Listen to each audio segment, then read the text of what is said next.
So, the first thing that we're going to be learning about is variables. What is a variable?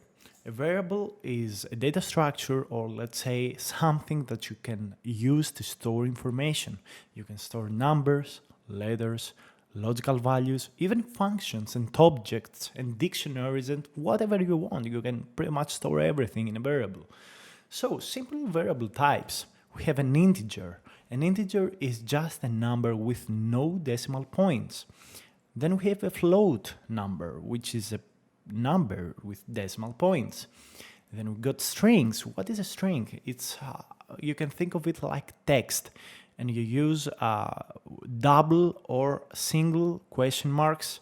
I don't know how is this called. Notation marks. I really don't know what's called in English. Sorry, I'm not a native speaker, but this is a string. And even 7 here, yes, you will say it's a number, but you got those double strings here.